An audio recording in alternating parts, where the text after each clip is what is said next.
And as I always like to say when I finally caught up, we've made it. What is going on, guys? This is the Club of the Man 1993. Back here for some more baseball news. There was one more person I wanted to talk about individually and not in like that big grouping video I did. But I had no clue that Aroldis Chapman was a free agent. And he now has a new team.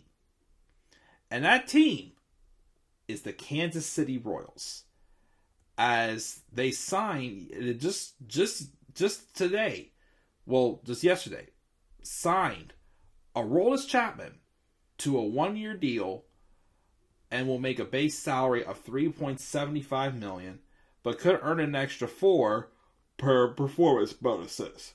And of course, this is pending, of course, a physical as well. So we all know Aroldis Chapman, who's now 35 years, who will be 35 next month, as he was definitely a flamethrower, one of the most feared closers. At one point earlier in his career, when he was signed by the Reds, they were considering trying to put him in the rotation. But then, of course, he ended up being a closer. And he would spend time with the Reds. He almost got traded to the Dodgers, but that trade fell through. He went to the Yankees, and then he was traded to the Cubs later that season. Then he re-signed with the Yankees, and apparently was a free agent, but has been causing some trouble. So first, let's talk about his on-the-field stuff. From 2010 to 2020, Chapman had made about 560 appearances and posted a 2.25 ERA, racking up 276 saves. And he had an 11.5% walk rate at the time. And he had an incredible strikeout rate of 41.2% batters. He is legitimately, again, a flamethrower.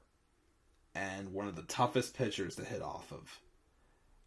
Although I always thought he was just too good of a relief pitcher, I kept thinking, again, he was a bad arm injury waiting to happen. And he's been blessed. That has not happened. I believe he got. I know he did get into like a car accident one time that caused him to miss a couple weeks at the beginning of one season. But he really has not had like many injury plagued seasons at all.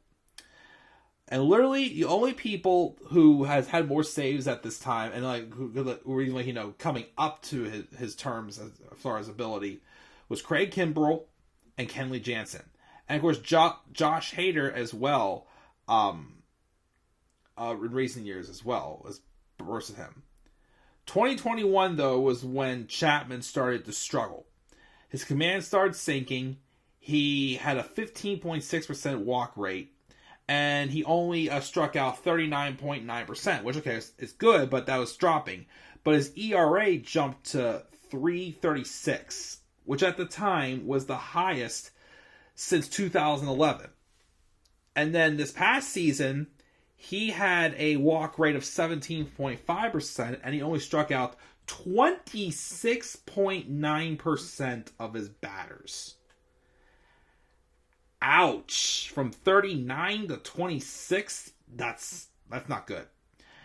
And of course, he still had like a passable ERA, but still not that great at 4.46.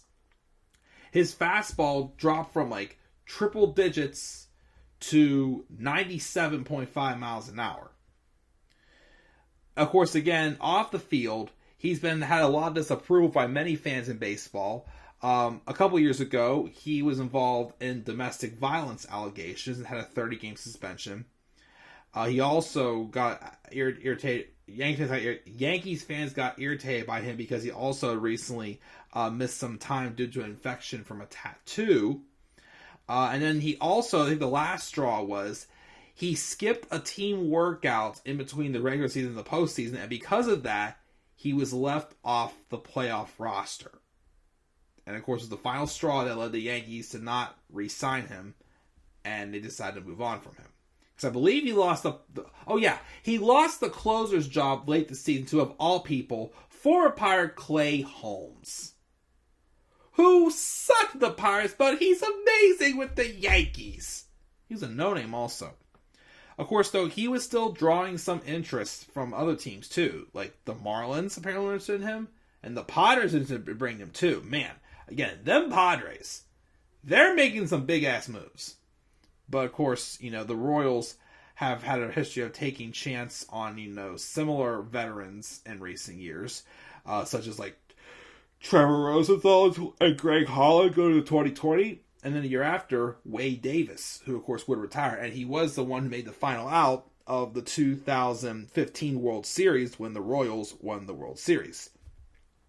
Of course, the Royals have a couple other people in the bullpen as well, too. So, like, Chapman could be a contributing factor. So, yeah, maybe a contender didn't want Chapman because of his off-field behavior. So him going to a team like the Royals, who are still in the rebuilding stage, could maybe gain a little more faith. Could give him maybe, like next offseason, like, a couple-year deal. If he, of course, can, at least have a better year. But yes, again, I had no clue Chapman was a free agent. And I didn't also realize that, but how much, the Yankees fans had turned against him. But he has over 300 career saves. Not sure if he'll be a Hall of Famer, though. I think he's a little shy of Hall of Fame material right now. But we'll have to wait and see. But Aroldis Chapman is now at the Kansas City Royals. Let's see how this goes. What are your guys' thoughts on Chapman going to Kansas City? Please leave your thoughts down in the comment section below. And be sure, as always, to slap a like on the video. Subscribe for more content on my channel. Follow me on Twitter at theClubOfTheMan93. Be sure, as always, to shout for Meatball Sub. And follow me on TikTok at theClubOfTheMan1993. And again, of course, there'll be more baseball news to come. We're getting closer to the start of spring training. And like I said in my last video, I'm excited because of Kutch coming back to the Pirates. So we'll see what 2023 does for Major League Baseball season as we're getting closer again to opening day. Catch you guys later. Have a great rest of your night, guys. Peace out, everybody.